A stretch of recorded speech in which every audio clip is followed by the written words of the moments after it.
I want to welcome you all first to our first ever panel event for job seekers. We are so thrilled that you're here and that you've taken time out of your day to join us and to engage in this important conversation. My name is Molly McSherry. If I don't already know you, I'm Code Nation's alumni manager. And that means I'm responsible for alumni programming and communications, but that does not mean that I organized this event by myself. This event is the result of so much collaboration, and I can't wait for you to meet the rest of the folks who are going to be joining us today. For most of this event, I'm going to kind of be on the back end of things. I'll be moderating the chat and the Q&A submissions. But without any further ado, I would love to start by introducing today's moderator and Code Nation's very own CEO, Ron Summers. Ron taught himself to code when he was in high school, and it ignited in him a lifelong passion for CS education, specifically focused on dismantling inequitable access to CS and to the tech industry. Ron was most recently the executive director of CS for All in New York City, and he joined Code Nation as our CEO in October of last year. Thank you, Ron, for being with us today. Thanks, Molly. Welcome, everyone. Special welcome to our Code Nation students and alum, Code Nation staff. I see you. We created this event in direct response to a request from our Code Nation alum who specifically was struggling to gain traction in his job search, doing all the right things, but it didn't seem like it was working. Our hope is that you've come to this conversation and you leave with one, insight into different career paths within the tech industry, two, a better understanding of current and future hiring needs, and last, actionable steps that can actually give you the leg up in your job search. While we're going to begin our conversation today with some prepared questions, and I have about 5, we want to make sure that you get a chance to ask questions too. To make that possible, we set up a page where you can submit your questions and upvote other people's questions. You can access it by clicking on the link that Molly is putting in the chat, I think right now. And please feel free to submit questions at any point during the panel discussion. We'll make sure we'll leave time at the end so that we can answer as many questions as possible. So panelists, I'm going to do some intros and we're going to try to get into their career paths. So first up, and we'll wait for their personal intros, is Lindsay Harris. Lindsay is SeatGeek's director of DEI, which has been an incredible supporter of Code Nation. They've opened up their offices to host summer programming, field trips, volunteer and alum networking events, and she's also worked to help us recruit volunteers from SeatGeek. Welcome, Lindsay. Michael Veloci is the Senior Vice President, Head of Americas, Consulting at Cognizant. Cognizant has been one of Code Nation's major supporters since 2019, and has been committed even longer than that to fostering diverse talent pipelines into tech. Michael has been an authentic advocate of our work, and I'm proud to know him, both personally and professionally. Thank you for being here, my friend.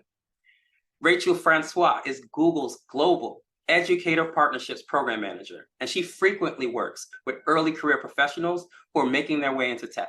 Google has been a long-term supporter and partner of Code Nation for many years. They've done everything from supporting our hackathons and giving us space for both Chicago and New York, to hosting fellowship programs. Since 2013, we've had over 110 Googlers volunteer with us. We couldn't have asked for a better champion.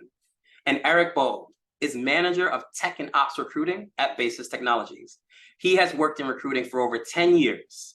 Basis Technologies has been supportive and generous partner of Code Nation over the past few years, supporting our Chicago Hackathon, also hosting fellowship programs and recruiting dedicated volunteers to their staff. So before we get into it, you've heard my voice, but let's turn it over to panelists. Panelists, can you introduce yourself to our amazing audience by sharing your name, your pronouns, job title, and current responsibilities? Let's start with Lindsay.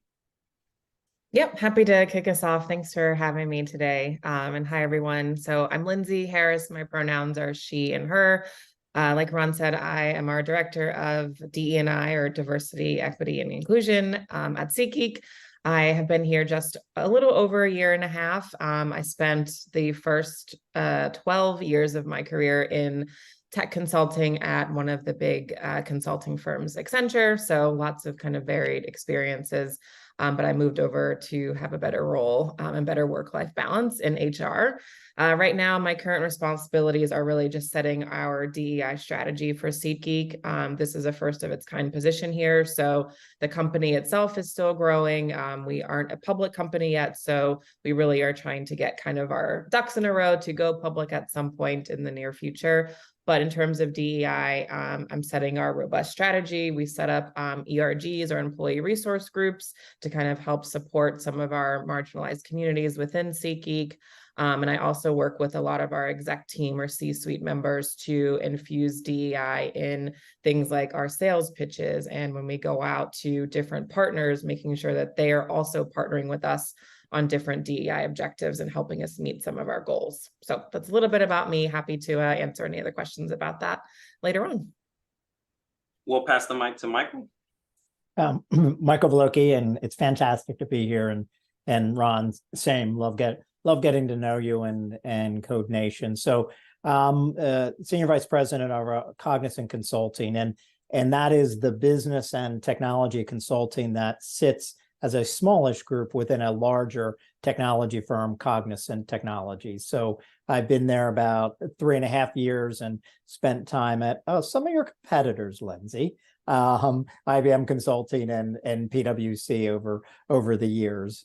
So my responsibility is really building out those capabilities. I do a lot of hiring at undergrad and experienced hiring. So I love this conversation. And Ron and I met during one of the dinners that was really around how do we get more diversity into larger scale technology. So love continuing this discussion.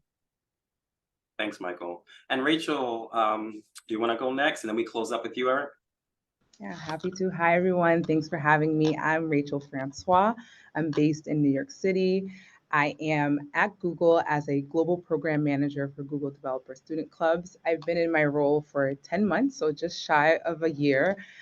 Prior to that, I was working in higher ed at a university supporting students for well over a decade in the academic advising and career development department. So I'm very well attuned with working with students and how their studies ladder up to what they may want to pursue post-graduation. But in my current scope of work, my role is program manager, which might sound familiar to y'all, or project manager maybe, but I am responsible for building out the operations and the infrastructure for students at universities who are interested in learning and building on Google developer technologies on their campuses. And these students create these communities with other students who might be in computer science, or students who just have an interest in what technology can make possible in their communities. So that's what I do on a day-to-day, and I'm happy to get to know most of y'all in this room and answer any questions. I'll pass it over to Eric.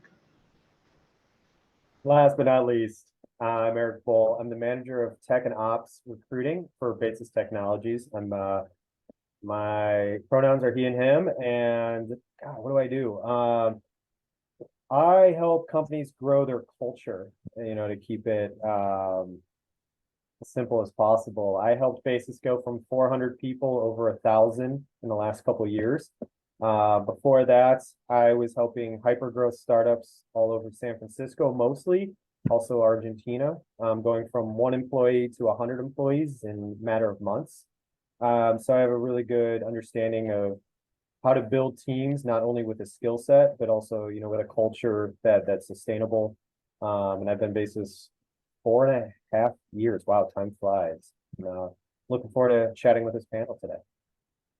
Thanks, everyone. So we're going to get started. And I just want to let our alum and our students know that there is a strong chance that when we ask questions, everyone will not be able to respond. And my son just came by, which is a cool thing, by the way. He'll be a technologist or something too. I see you. Go ahead, little guy. So this is how we're going to do it. I think I'm going to aim this first question towards Rachel and Michael. And this is about the story, y'all. I want you to really get into what your career path is. And if you could share with everyone on the call, get into the joy, get into the obstacles, the challenges, and even what's been rewarding on that arc that you've had. So Rachel, Michael, it's all yours. Yeah, I'm happy to kick off, Michael, and then I'll pass it to you. I am a very proud first generation Haitian American. I grew up in a very traditional immigrant Caribbean home where it's like this is how you perform as a student, and these are the things that you do, and then you kind of just move through life in a very linear way as my parents had hoped for. So I think I took on that challenge really seriously up until college, and then I was sitting in a first year seminar and I was like, what do I want to do? It's like, I really want to do work that has meaning and it can actually drive impact. And I loved working with young people, but I knew I didn't want to be like a traditional teacher in a classroom. So thankfully, there was a class I stumbled upon, education in American cities, and that really just changed the trajectory for me as far as like what things could be possible in working with young people in education, but not in the ways that I've traditionally seen it. And that led me to working at a university where I was supporting, as I said, undergraduate students and graduate students who are pursuing art and design degrees at their school, in their programs. But I was there for 12 years, and I knew I didn't want to become a dean. I didn't want to become a provost. I liked working with students, but didn't like working in a space that felt so resource constrained. And thinking about where I can go, tech was obviously a space that folks talked about. And I was like, well, I'm not a software engineer, but so could there ever be a space for me?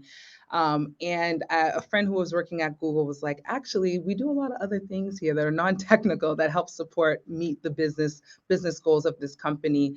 And there was an opportunity that became available for me to continue working with students, but through the tech space. And that's still very much committed to my mission in helping students discover, articulate, and then actualize what it is that they want to do, or maybe even want to do for a season of life before stepping out and committing to a particular career. So if I would have to say, like, it wasn't necessarily linear up until I decided, like, I knew I want what I wanted to do, but I wasn't sure in what shapes and forms it can take until I started speaking to my network, sharing what my interests were and what they were anchored in, and how that can actually be molded into other spaces. So yeah, like that's like it's not the most topsy-turvy path, but I think just being able to sit and reflect and say, like, okay, what is it that I want to do?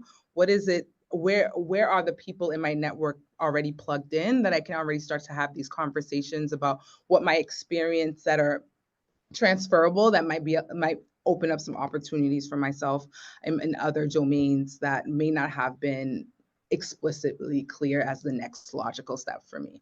And I'll stop there and I'll pass it over to Michael. Wow, that's a great story, and it's interesting because I come from a large Italian American family, and I was second generation college, and one of the things my father pushed us all was we had to go to school for a trade, not a education. So in my family, there's accountants, engineers, educators, lawyers, and that was all about what he's said is you go to school to get a job. I early in my college career, I wanted to switch to a different degree, and my father's like, no, how will you ever get a job?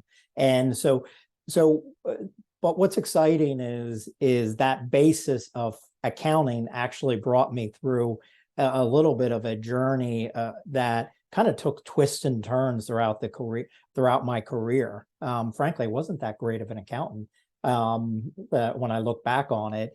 And the things that I see in my career is it's been built on capabilities, is actually looking for what do I want to get out of the job next.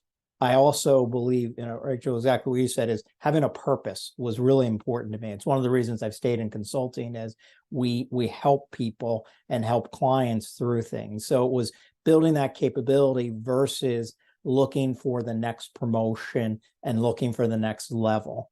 The second thing is that the broad experiences. So getting different experiences.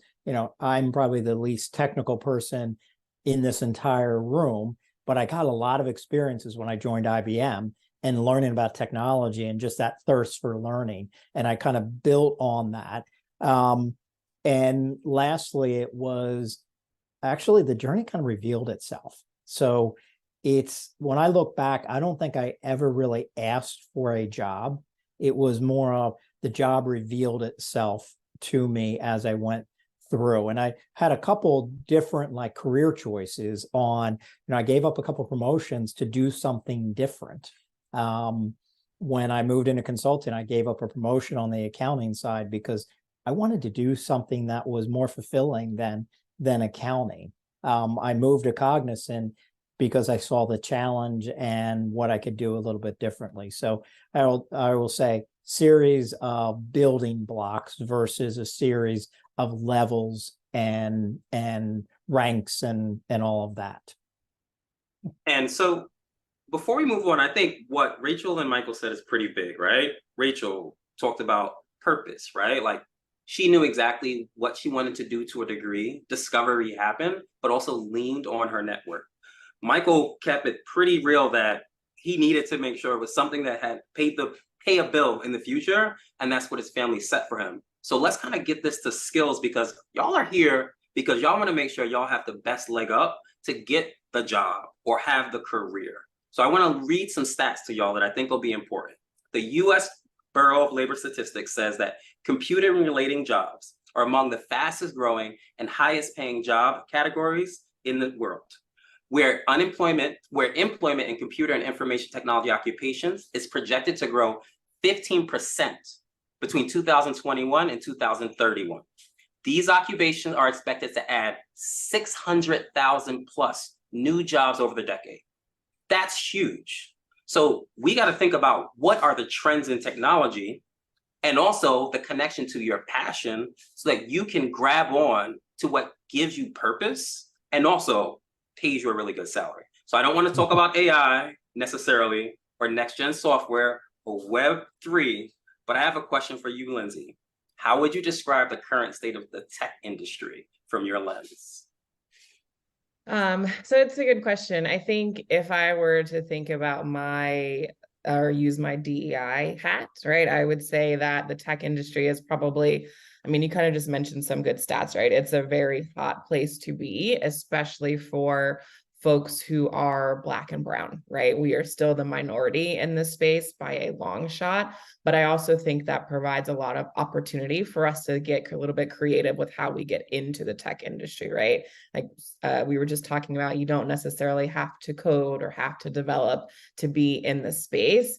And, Michael, I almost think I probably am the least technical person here. I can barely make something that clicks a button, but I am in the tech space and have been there for a long period of time, right? So the tech space, I feel like it looks vastly different than it did a year ago, and it will continue to change year over year, right? So the things that we're saying, although we're giving practical advice, how things may look next year will probably be a little bit different, right? But I think in terms of what it looks like right now, I think there are so many possibilities and ways to break into this space. It really is what you kind of make of it, right? There are tons of opportunities in things like user design, user research, so things that necessarily don't involve coding, right? You can think about being project managers, right? Like Rachel, you can think about all different types of skills that you can use to get into the tech industry to really make it what you want, to be quite honest, right? Like I used a lot of my soft skills, right? Communication, I'm good at problem solving, I'm good at stakeholder relationships, right? Making relationships with people, persuading people, using, my influence and knowledge and background to get folks to kind of think about things differently. All of that is needed in the tech space, which makes it look very different depending on what it is that you want to do, right? So it looks very different from person to person. I think there are some basic soft skills that everyone needs, but in terms of the skills that are really going to propel you to be successful, it's really what you make of it, right? And it's outside of our traditional like tech coding, developing boxes. And Lindsay, I just want to call out what you said. You said there's the technical skills.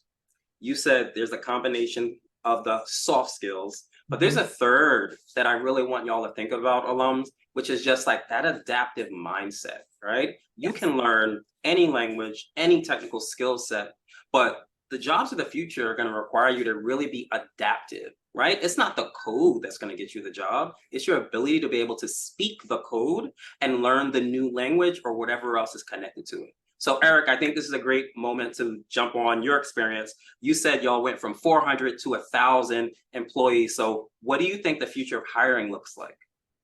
Yeah, I mean, Lindsay, you made a great point. I mean, every year, I think the last 3 years has been a dramatic change every year, and I don't think it's going to stop now.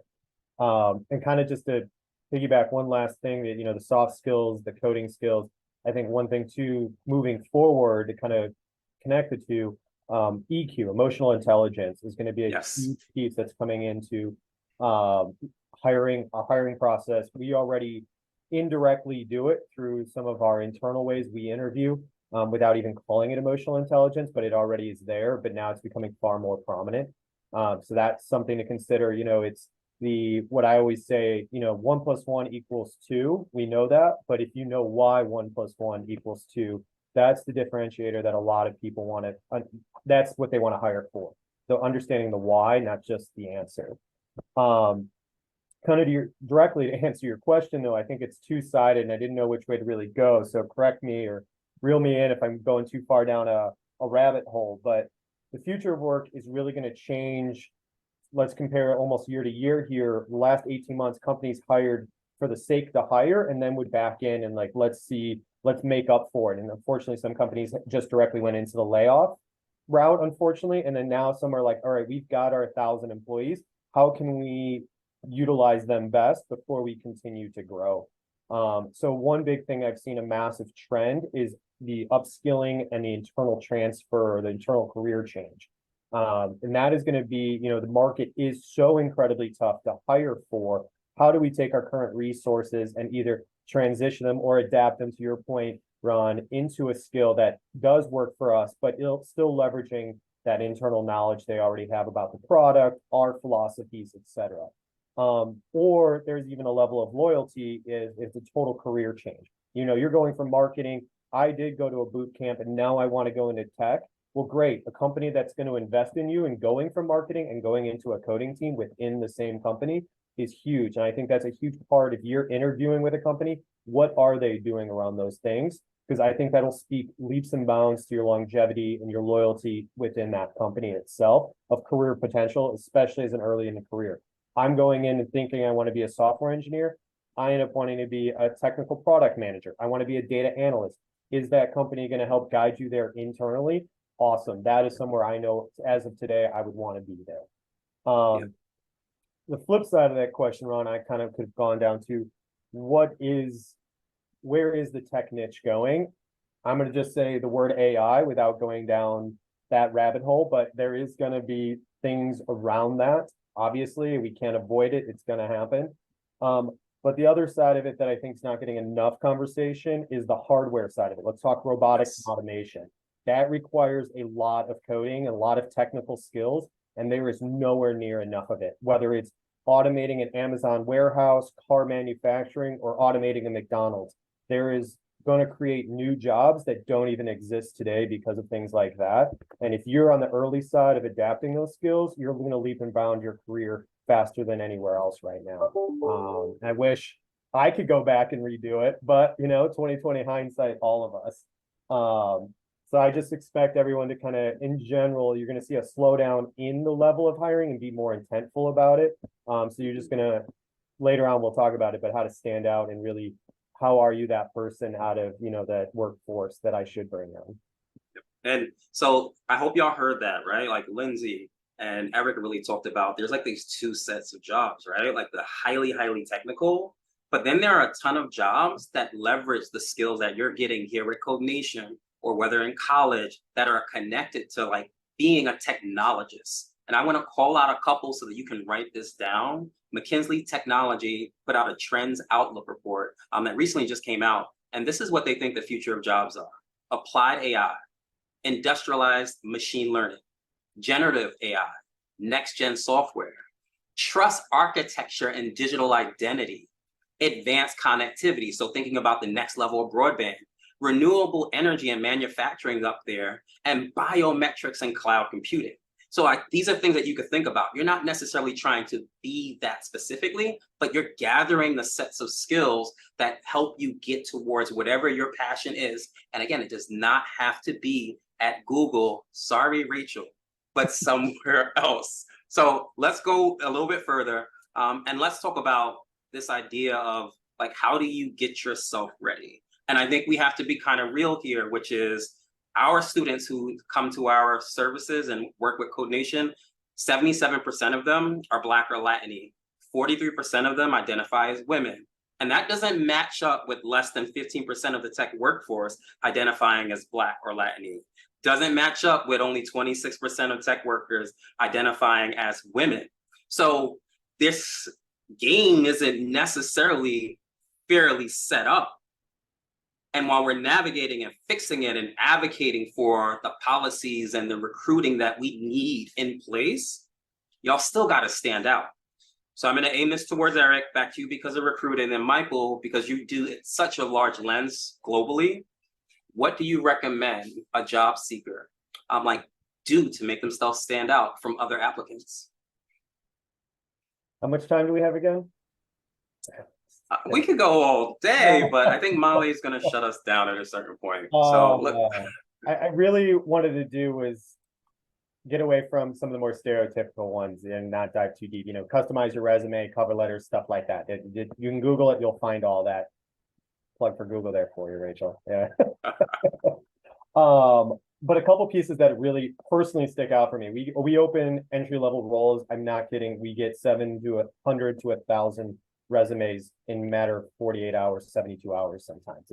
It's incredible. And I will tell you some of the specific things that make those people stand out. I'm looking at my notes, apologize. Show off the things you've built. If you've made something personally, professionally, for fun, just cause, if it's built in a GitHub, if it's an application, if it's a website, I want to see it. Like, show me something. And it doesn't have to be perfect, doesn't have to be great. There is something about having that ambition of wanting to do it and having that gumption to be there and have it. And like, the app might not even work, but the fact that you're trying to do that, those are the things that's really going to be like, great. That shows a lot of different character traits that we're looking for. It's going above and beyond. It shows your passion. It shows your love for it. It's going to give you just that something, I'm going to say different, because not a lot of people are doing it right now. I'll tell you, especially, I'm shocked, to be honest. The other one is this has actually happened more recently that I didn't even think of that I really liked, was a couple people started sharing, I'm going to hate to use this word, but the influencers that they follow and they consider kind of their mentors, whether they're a YouTube channel that talks about different coding problems or things that they're doing or seeing in the industry. And, you know, this gentleman wrote a really cool paragraph to me about like, this is the guy I followed. This is why I got into tech. This is the person I've listened to.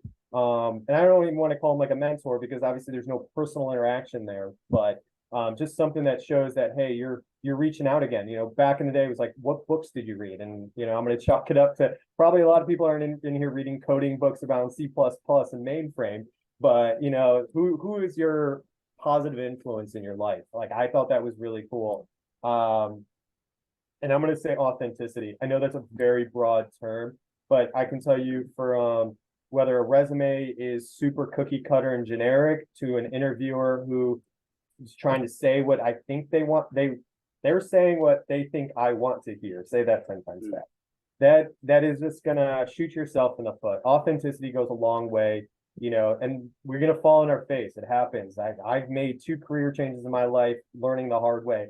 You know, you're gonna go into an interview and you're gonna fall on your face, but be authentic, and it's gonna get you way further along. And someone like myself, someone who I feel is authentic, if they're not gonna get the job, I'm gonna take even the extra time to be like, hey, we're not moving forward, but I'm going to spend 15, 20 minutes with you kind of explaining how can I help, you know, give some feedback, constructive feedback, and things like that just go a long, long way. And this one, just because it's a pain point, do your homework before you go reach out to a company. Know who you're reaching out to and why you're reaching out to them. Please, like, or when you send me a resume that has clearly another company you just applied for's name and like call, it's just take 5 minutes. It's not that bad.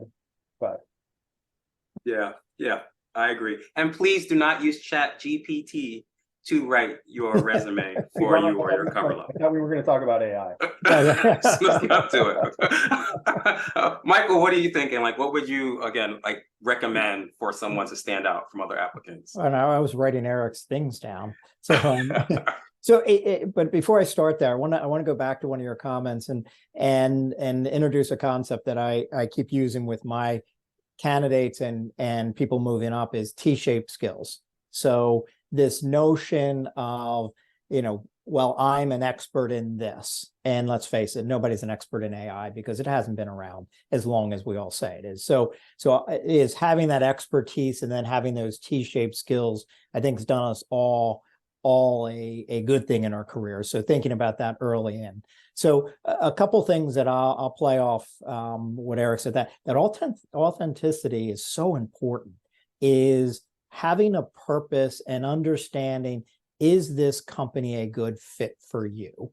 And telling the story of why it's a good fit for you because of the results you've done somewhere. And I like the show me and all that, but really telling that story and tying it all together is I think is really important. The passion's important as well. I know I did a session with a student last week, and I got to tell you, it came off very flat. He's like, "You're my 63rd person that I've networked with." Well, that's great because it shows the volume, but he really didn't come prepared. And it was pretty much, I don't care what I do, I just want to do something.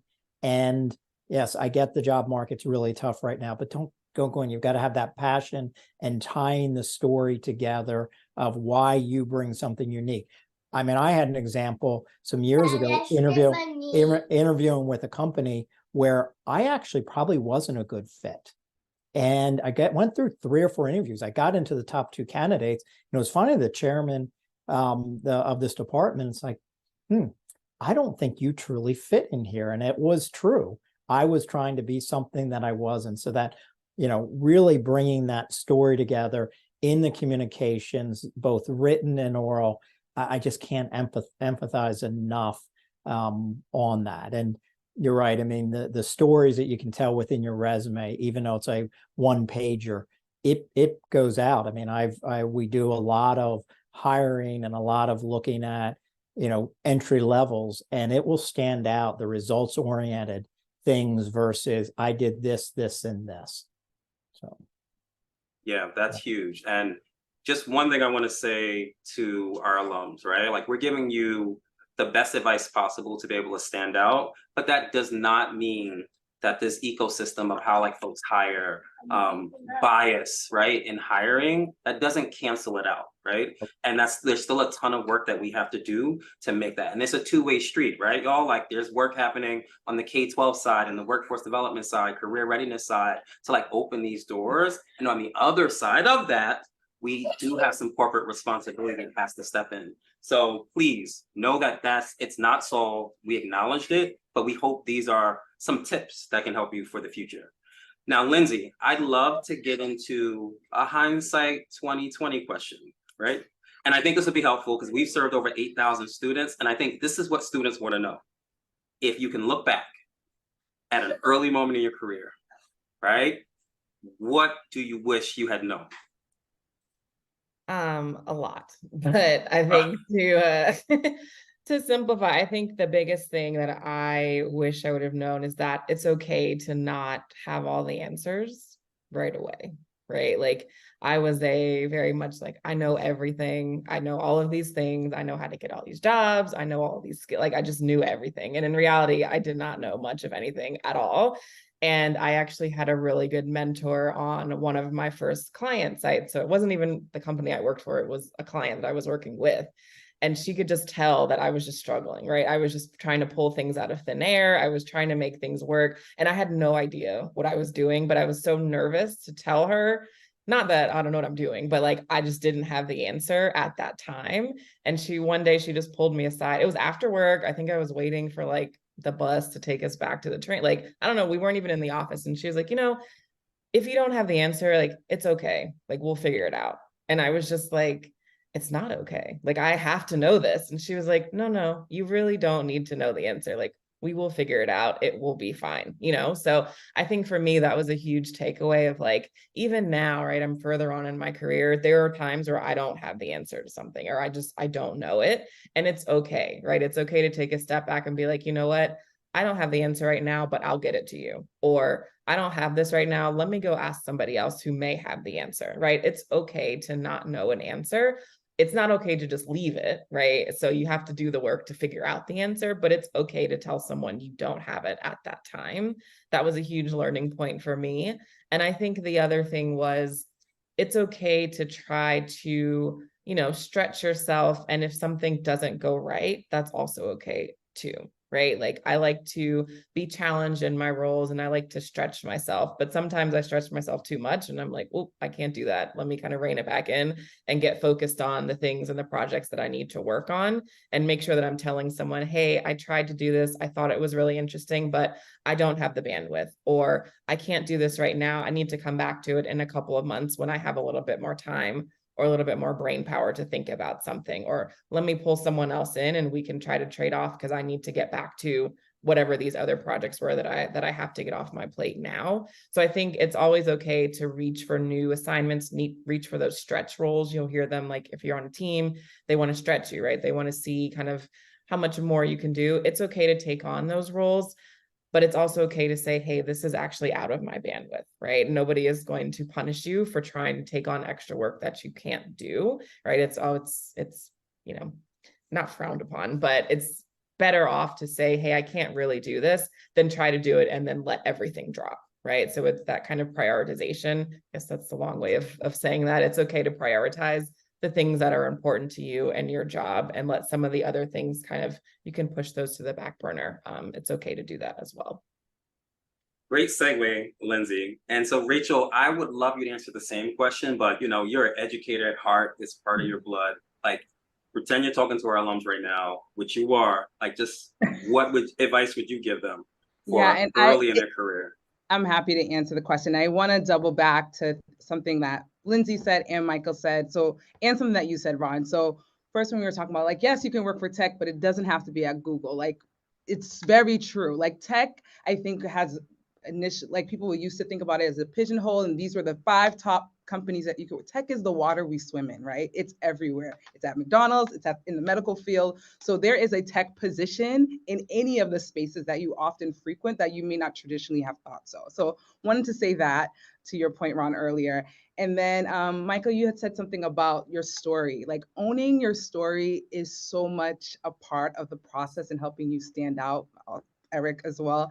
And then also one thing that I wish I knew is that life is a series of drafts. We are often writing the story, right? Like life is iterative and like always aiming for the perfection is not the journey. It's the process to whatever the destination that might be revealed to you, to use some of the panelists' language. So it's okay to not like have a target necessarily, but just understanding like the walk that you're on, the path that you're taking may actually be the revelatory experience that you're looking for to actually land you in the purpose-driven work that you are meant to do. And then to Lindsay's point, not having the answers, I think it's so much better to have a good question than it is to have the answer. Like oftentimes I'm in rooms like, hey, foundational question here. And it helps folks level set. Like they've been doing things for a particular way for a really long time and no one's asked the question or poked the bear in a while to say like, maybe we should reimagine this. So often, like if you don't have the question, think of an answer. If you don't have the answer, think of the question to ask in the room. So those are the things that I would have told myself early in my career, to not feel like I need to know the things or to like be navigating the ambiguity by myself. Like things are done in community, in collaboration with folks, and that you should always look up when you're doing heads down work. There's people to the left and to the right of you too. So that would be some advice, just piggybacking off of all the beautiful things that folks already shared. Well, let's keep the advice going, Rachel. So, and I think you're going to close us out in this portion of the questions in the panel. So technology is evolving. We had hints of that from Michael, Eric, Lindsay, just really getting into like what the future looks like. Folks need to stay up to date, right? They need to be able to focus on trends and stay knowledgeable. What is the advice that you would give them around that?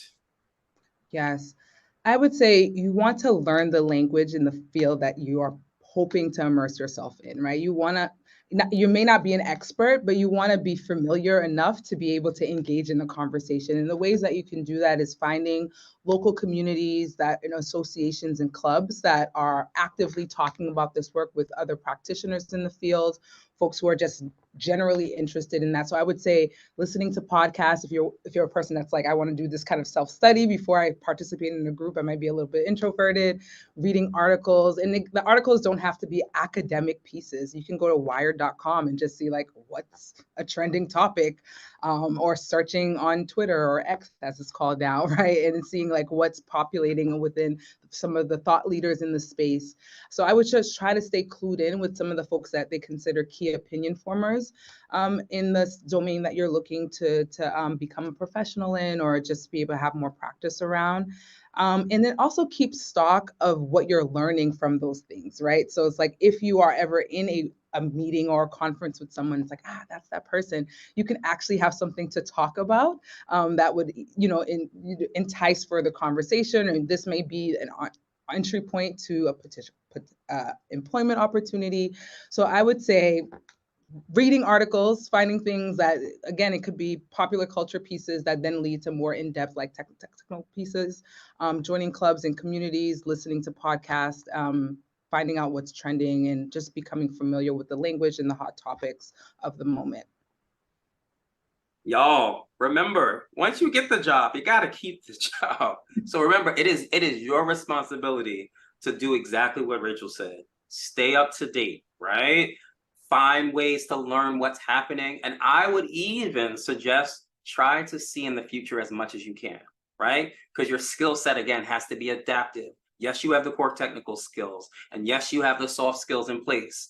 But if you cannot think about the future trends, you get canceled out, right? That's what happens. It's always happened since the Industrial Revolution and before that.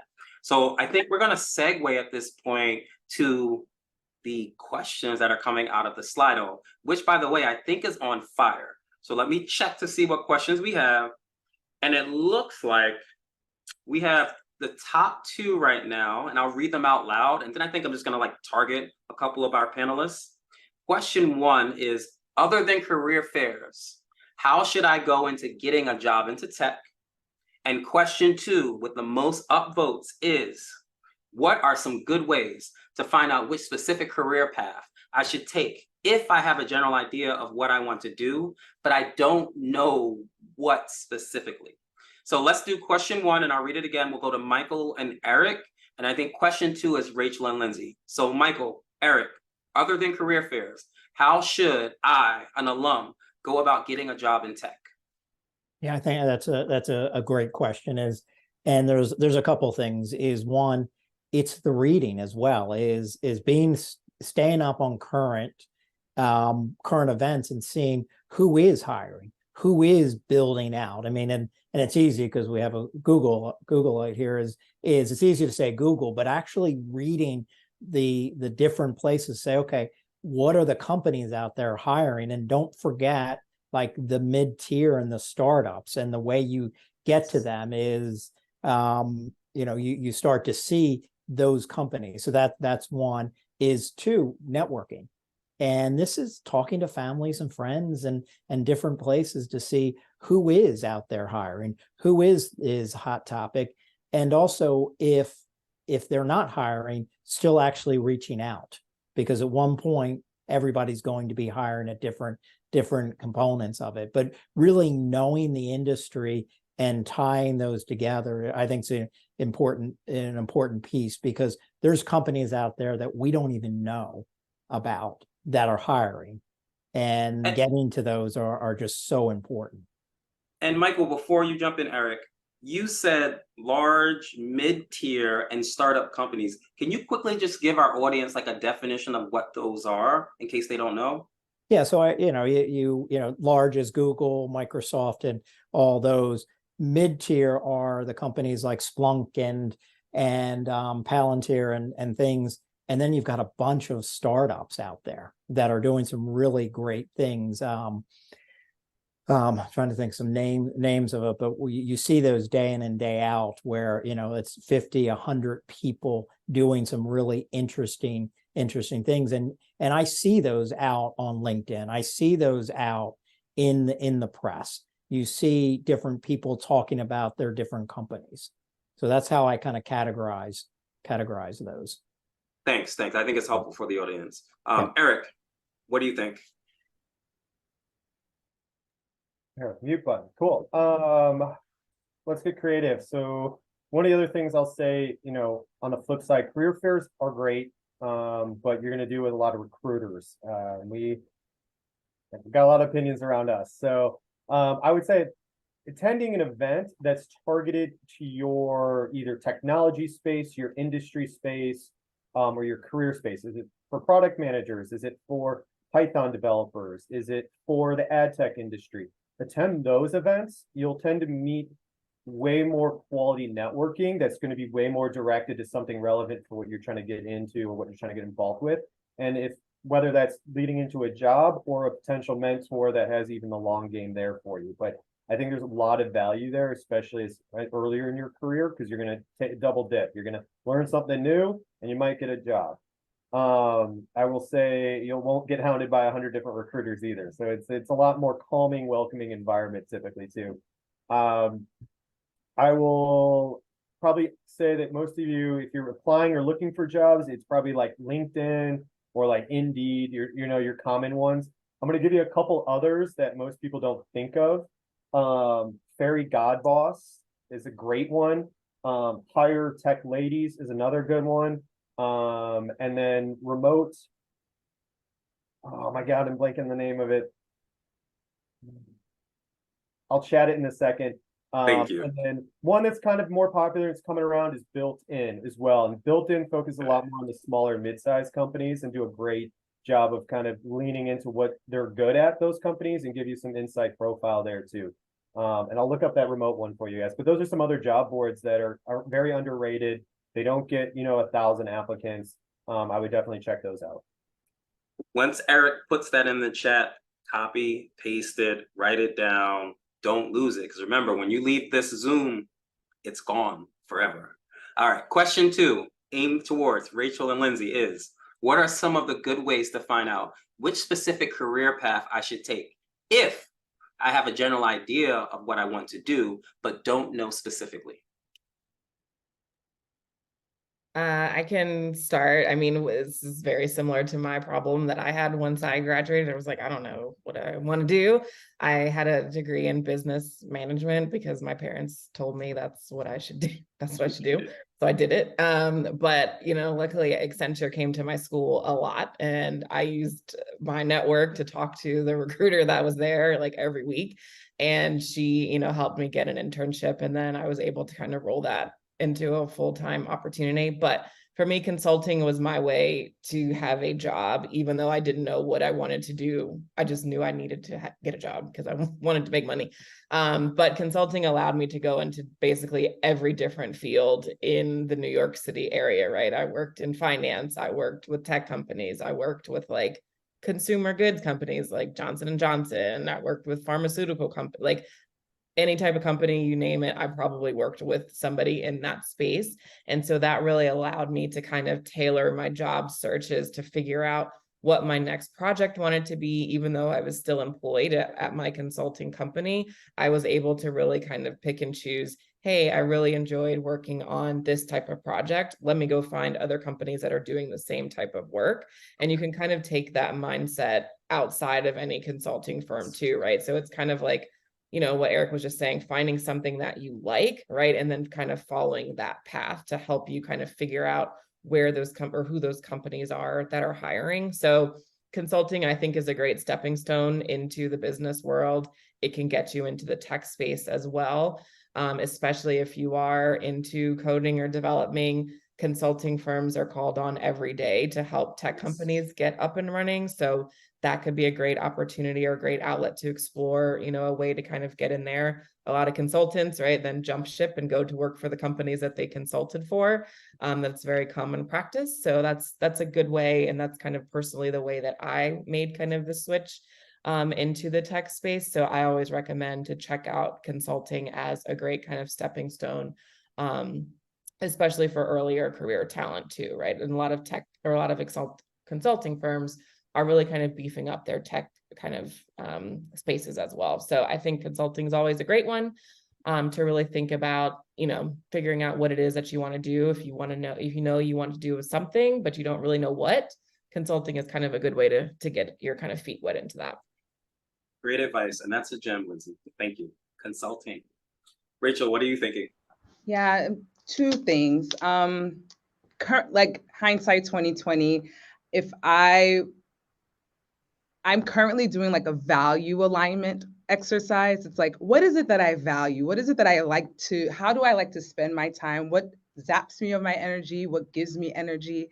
And I would start there first and then seeing kind of like, okay, then what roles or sets of responsibilities map out to that kind, like to how it feeds me and how I would be most impactful in the role. I know that feels like more existential of a project than you might be looking for, but I do think it's really important. It's because you want to show up as like your full authentic self to work. And if you are able to find a role that allows you to step fully into that, I think you will do your best work, obviously. So I think like there are plenty of exercises you can find on the internet where you can do just like a value assessment and see like what things really resonate with you at your core, and then what jobs or skills would map out to that. So that's like me, 20 plus years of working would do that now. But as someone who is still trying to figure out where to go, like you are not a monolith, right? Like, yes, tech is the thing, but what else is intersecting as far as your interests? Are you interested in tech and fashion? Are you interested in tech and medicine? Like, think about the other angles or the other things that inform your interest in tech. And maybe those are some companies might come to mind, or roles that you may not have thought of if you were just exclusively thinking through the frame of tech that might show up. Because I know there are many things that make up who you are, that inform your interests, that you're spending your time and you're losing track of time doing. Think about how that might be able to you might be able to actually find an opportunity there, a career opportunity there. So that's what I would suggest first, like make it a fun exercise. Like I understand like we got to make money and there's money to be made, but there's also ways to make it an enjoyable ways to spend a lot of your time, for the foreseeable future. Thank you, Rachel. Now I guess we're having a good time, right? It is 6:24 p.m. Eastern. And there's a third question. I'm just going to say it out loud, but we won't have time to answer it. But this is a good reason for y'all alums to come back next time we have a conversation, right? Because the knowledge doesn't stop here. We're going to continue this. So here's question 3. None of the panelists can answer. It is, how might AI change the direction that the tech industry is headed? We're going to save that for our next fireside chat. So let me close this out. One, y'all, this conversation was so valuable. The insight that y'all provided, the diverse perspectives. We want to thank you for being our fantastic panelists, taking the time in the evening, depending on where you are, to share your wisdom. Your partnership as a person and as representative of your company is invaluable. I also want to thank everyone who joined us today. This was a great conversation. Alums, students, volunteers, you got to see like us making this work real. I want to give a special shout out to Molly McSherry, who planned all this, of course, with the help of our Code Nation staff, but this is possible because of the work that she's doing to really think about how are we supporting and building community for our alumni. And then last but not least, I want to get into just a bit of business. Molly is going to put a survey in the chat. And if you could, before you jump off, it would be great if you can just fill it out. Let us know what this experience is like. This is our first alumni panel in a virtual space, and we want to get better at it. And so anything that you can tell us, even including like, why didn't you get to my question, would be helpful so we can plan the next one. Panelists, Rachel, Lindsay, Eric, Michael, thank you so much for spending time with us today. And everyone, have a great evening. That's it. That's the show. I guess we'll answer that third question next time. Looking forward to it. Bye, everyone. Have a great night. Thank you. Bye.